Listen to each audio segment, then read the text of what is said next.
Señoritas y señores, bienvenidos a otro video para la clase de español.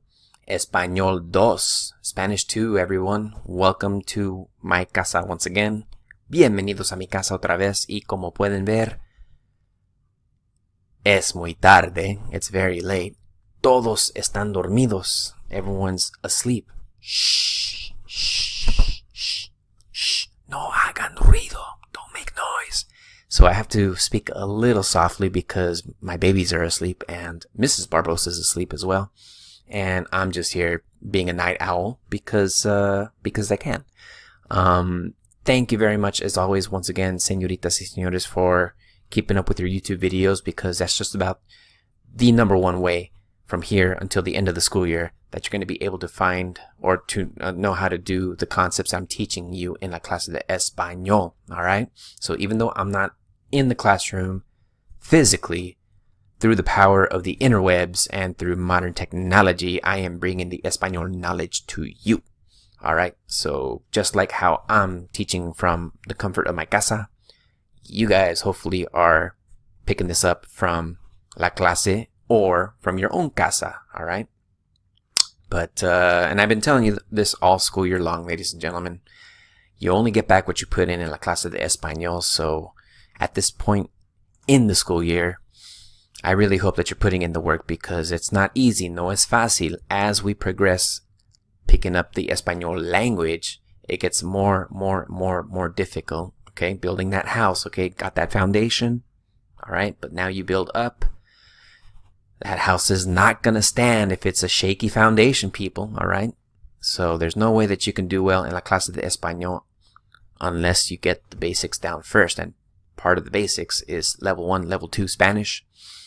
And that includes, well, you can see right over here what you guys have been doing lately, okay? The latest chapter, chapter 5b, Un accidente, talks about stuff that unfortunately happens in life. We all have accidents, okay? Look at this poor dude wearing it pretty hard, all right? He had to be taken out to an ambulance, la ambulancia. And then, of course, he goes to la sala de emergencia, and then he gets checked out by los doctores, and you can see all the things that they've been able to do for him. This is vocabulary that you should have been able to practice and up to this point. Okay, so I trust that you were on task and you needed to make the flashcards if you're taking me for Español 2. I hope you were doing your part because I know I'm doing mine, all right? And if you don't do your part, then it's not going to go very well for you. Right now is not a very good time for you to ignore la clase de Español. I mean, we got a final exam coming up very soon, sooner than you think. And, you know, I just hope that you guys are doing what you got to do, all right? Okay, so Chapter 5B Grammar. Página 274, page 274. I'm actually going to stick with the book for this lesson, ladies and gentlemen, all right? Normally I have a PowerPoint or something like that, but I'm actually going to stick here, and you have the same exact setup in your Spanish 2 book, in your Realidades book assigned to you, okay? So whether you're accessing the digital version like I am, or you have the actual hardcover book in front of you, this information is on page 274. Ladies and gentlemen, let's talk about preterite verbs. Probably the most difficult verbs to conjugate in the Spanish language, okay? So let's just recap preterite verbs because, once again, son muy difíciles. Let's start with something basic such as hablar, all right? Hablar, great.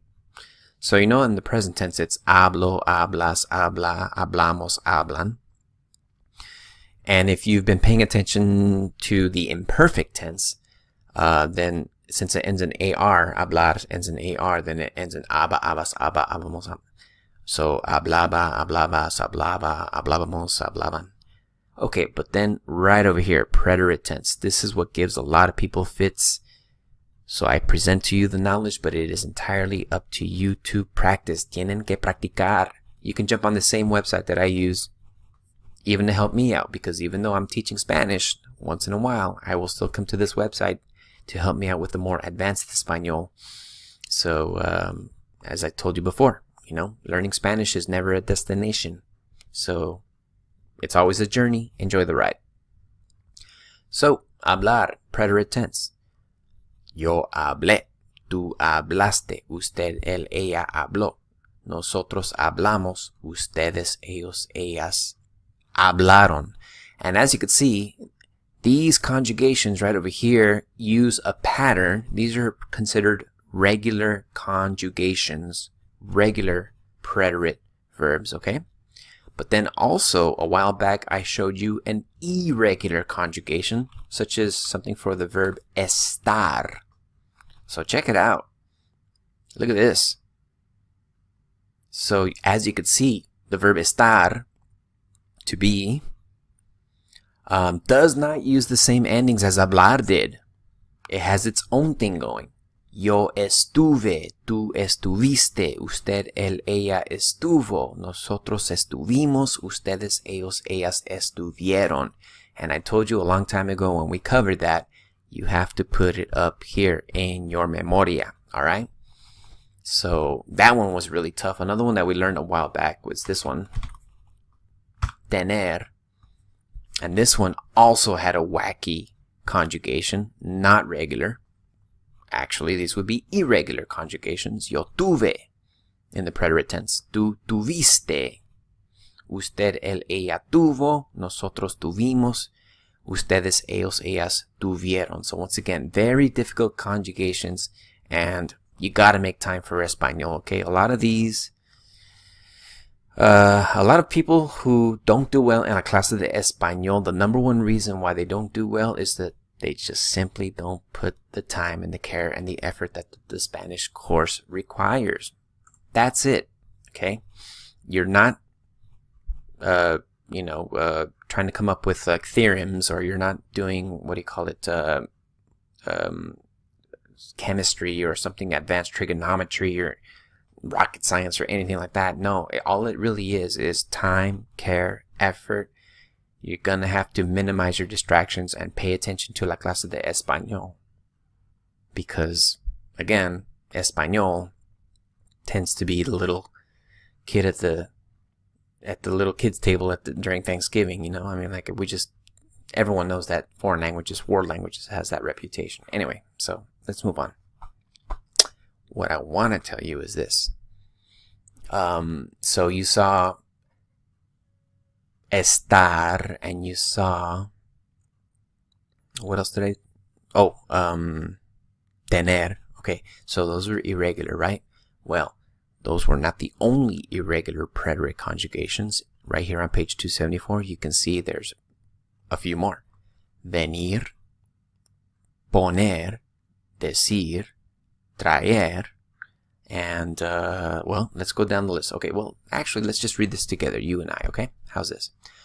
The verbs venir, poner, decir, and traer follow a pattern in the preterite that is similar to estar, poder, and tener. Okay, so in Spanish too, we've already learned about estar, poder, and tener and how to conjugate those in the preterite tense. And if you forgot, if you're kind of fuzzy, feel free to go back to my previous videos.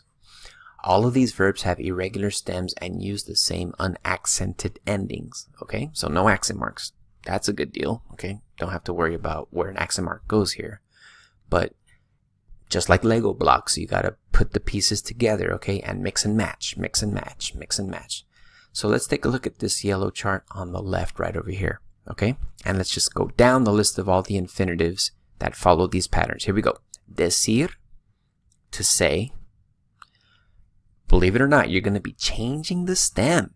You almost never change the stem in Spanish, okay? A lot of times you just change the endings, but here, in this case, yes, you will. Yes, you will change the stem. So, decir, the stem, is going to turn into D-I-J. Don't ask me why, okay? I didn't invent the language. I just teach it. Estar, to be. Estuv is your stem, is your brand new stem, okay? All right? This is important information, okay? There's a method to this madness, okay? Just stick with me. Poder, to be able to. Pud, P-U-D, okay? Poner, to set or to put, such as poner la mesa, for example. Pus. Okay, again, that's your new stem. All right.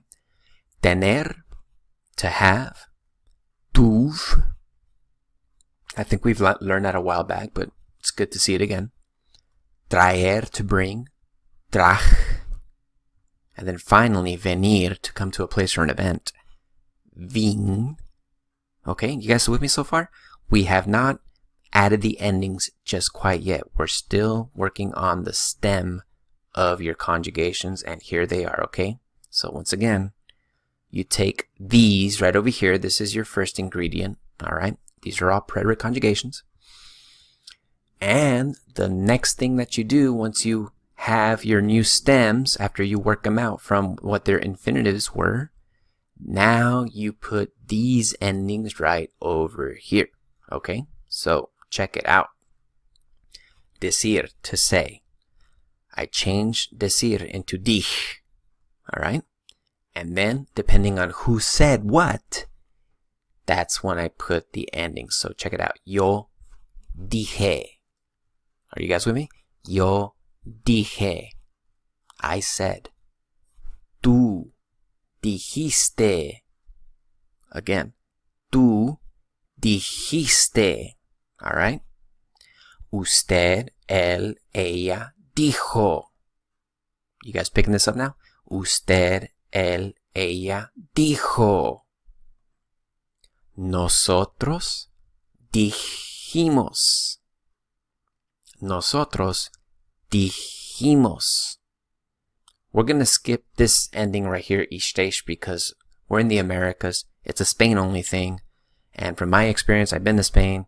Never needed it. People understood me and my wife perfectly. So, and besides, it adds a little extra charm. Especially if you say that you're from Southern California for some reason. When you travel, everyone thinks that you know Hollywood movie stars. It's absolutely true. Anyway. Ustedes, ellos, ellas, dijeron. Ustedes, ellos, ellas, dijeron. All right? Without the I. It's, well, the ending is E-R-O-N and not I-E-R-O-N. More on that in a moment. Okay? So once again, let's recap. We're still on decir. Okay? Here we go. Preterite tense of decir. Dije, yo dije. Tú dijiste, tú dijiste. Usted, él, ella dijo, dijo. Nosotros dijimos, dijimos. Ustedes, ellos, ellas dijeron, dijeron. Now, just in case you want to double check Señor Barbosa, because, you know, once in a while, especially if I haven't had my coffee, you know, I'll get a little confused myself sometimes. But let's go back to this website and let's just double check my work, shall we? Here we go. Decir, conjugation, and bing, bang, boom, bow, boom, bing, bom, bam, tortillas, papas. Look at this. Dije, dijiste, dijo, dijimos, dijeron. So as you could see, Señor Barbosa was right. All right. So that's what you got to do in order for you to conjugate the verb decir in the preterite tense. You take decir, and then you have to change the stem, something very rare that you do in Español, and then you match it up with its appropriate irregular preterite ending depending on who did what or who said what in this case. All right. And then we go down the list. Shall we go down the list? Let's go down the list. Here we go. Okay, here we go. Estar. Change it to estuve. That's your new stem. And now match it up with your endings. Estuve. Estuviste. Estuvo. Estuvimos. Estuvieron. Poder, to be able to. Change your infinitive to the new stem, pud, and then match it up with the endings. Pude.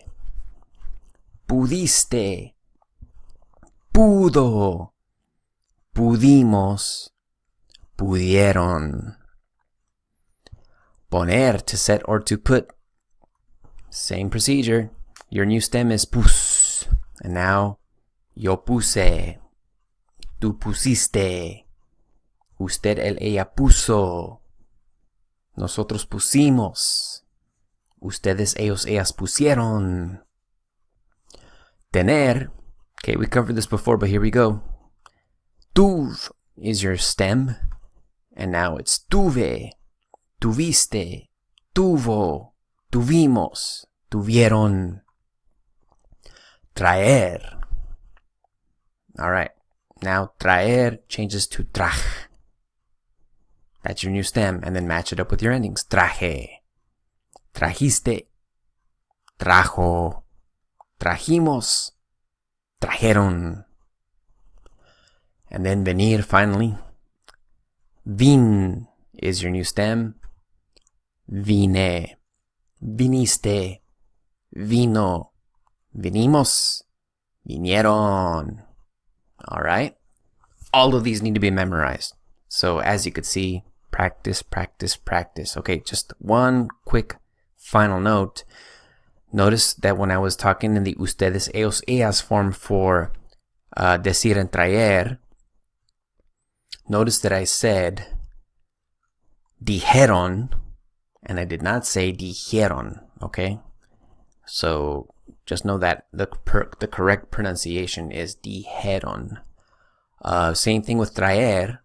Notice that I said trajeron, and I did not say trajeron, which is a very common mistake that people do. Once again, the correct proper pronunciation is supposed to be trajeron. So dijeron, trajeron. So yeah, so make sure that you drop the I in the ustedes, ellos, ellas form and add only ERON. Me trajeron una silla de ruedas y me dijeron que no debía tratar de caminar. All right, so what do you think? Are you up to the challenge? I hope so. So, good luck with irregular preterite verbs. No son fáciles. By no means are these easy at all. But we got to get through them, okay? A continuación, señoritas y señores, the next lesson in Chapter 5b in the grammar section is something called imperfect, progressive, and preterite. Now, I got to tell you right now, at this level of Spanish 2, a lot of scary titles. Something like imperfect, progressive, and preterite probably will, like, maybe make you run the opposite direction. But the reality is, some of these concepts we've already covered in la clase de Español. So if you found it easy before, just use a little bit of what you learned before to learn how to do this right over here. Again, that's why I always say Spanish is like building a house. You got to have that foundation and you build up. So let me show you this right over here. All right. This is all based on page 277 in your book. Okay, do you remember the present progressive? So whenever you want to say that an action is happening right now, okay, so it's a two-parter, okay? So if you wanted to say that I'm talking right now, notice that you would have to use the present tense of estar, all right? So the first part of your present progressive tense was either estoy, estás, está, estamos, or están, depending on who was the one talking. And then you would have to use the present participle, aka gerund, of hablar, which is hablando.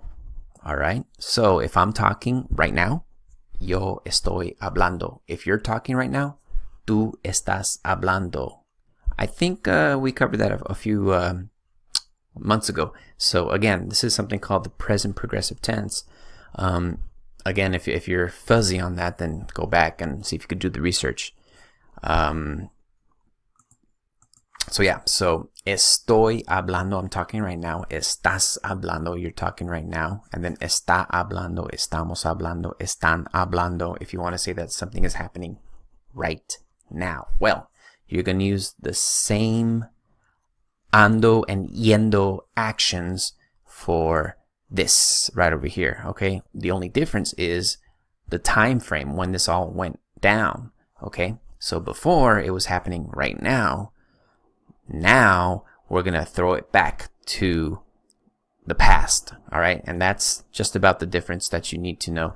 Okay, so let's take the same example I said about what if I'm talking right now? Estoy hablando, okay? I'm talking, estoy hablando. But in order for you to use the imperfect progressive, what's going to happen here is that you're going to, instead of using the present tense of estar, estoy hablando, now you're going to be using the imperfect tense to describe something that was happening in the past. So, yo estaba hablando. Okay, I was talking.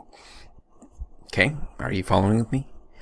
Tú estabas hablando. You were talking. Usted, él, ella estaba hablando.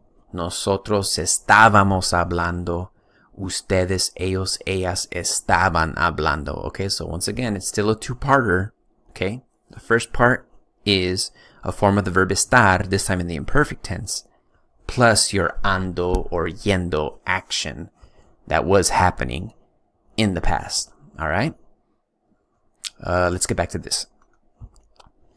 No puedo ir al cine. Estoy estudiando. Oh, okay, that's recap. That's review from what we've learned before. Once again, if you were doing something right now. But to describe something that was taking place over a period of time in the past, use the imperfect progressive. That's what it's called, the imperfect progressive. All right? So where before you learn the present progressive, this is the imperfect progressive to talk about something that was going on in the past. Estaba esquiando. Okay, so esquiar, to ski.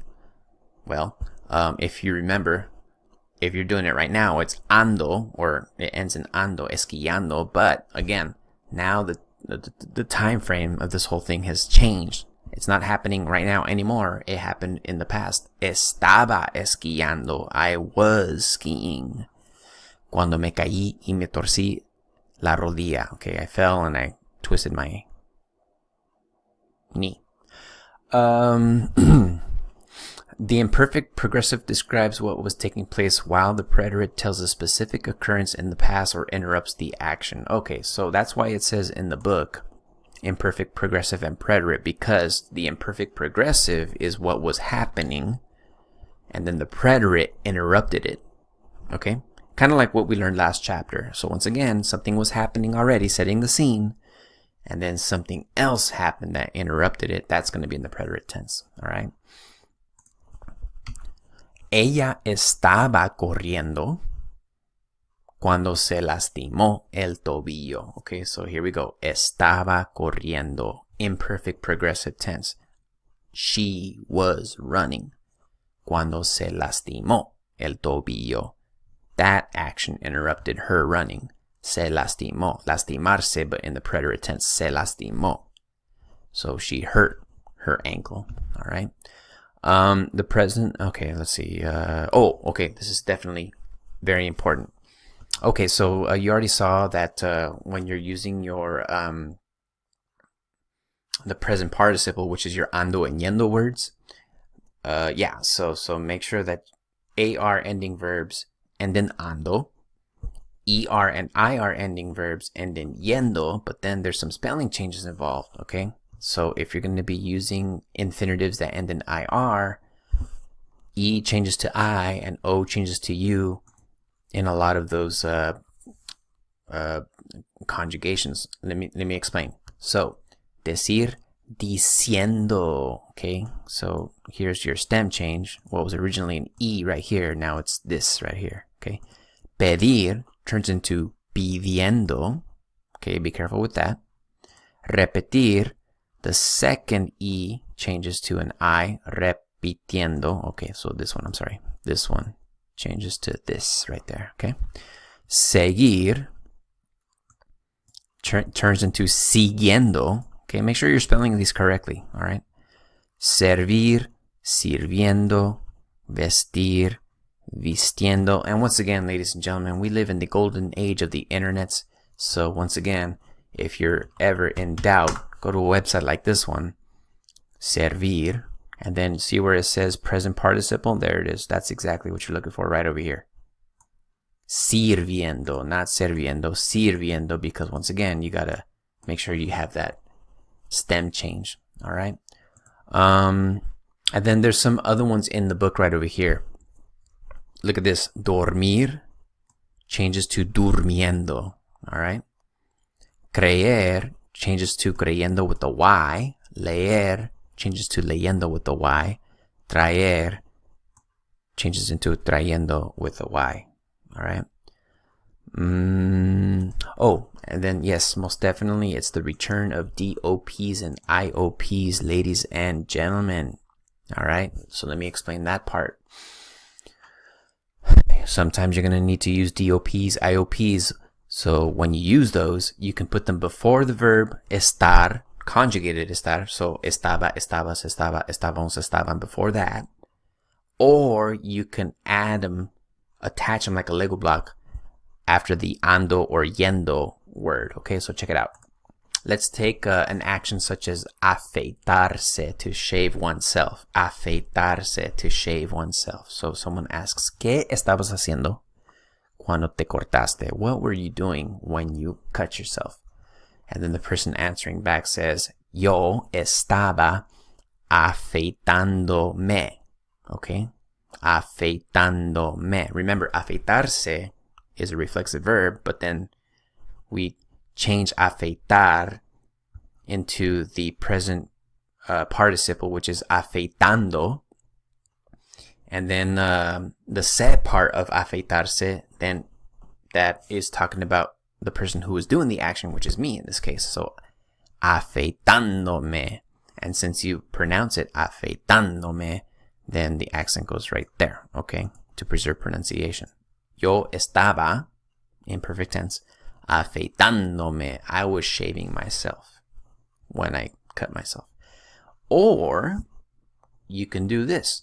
You can take afeitarse and then the se part, let's change it to a me, but then put it in front of the conjugated estar. This time it's in the imperfect tense. Me estaba afeitando is also correct. Me estaba afeitando. So either one of these are good responses to say I was shaving myself. Estaba afeitándome. Again, the pronoun attached like a Lego block right here in the back of an ando or yendo verb. Or throw it in front of estaba, or estabas, or estaba, or estábamos, or estaban, depending on who was the one doing something. Me estaba afeitando in this instance right over here. All right. Okay. And I think that's just about gonna do it. Wow. Well, listen, I gotta tell you, muchísimas gracias, clase. Thanks very much for sticking with me all the way through this part of the book, because as you can see, it's no joke. Coming to this part of the book, chapter 5b, everything gets más y más difícil the further that we go. All right. So thank you very much for making time for Español. I really do appreciate it. And so that's it. Señor Barbosa here at home, but still teaching you and bringing you knowledge of Español 2. And so I really hope that you also invest the time and the care and the effort that this level of Español requires in class and at home, anywhere really. So, muchas gracias. I will see you in la clase de Español very soon. I shall be back very soon. Until then, this is Señor Barbosa signing off from my casa, from home. So take care, and I'll see you soon. Gracias.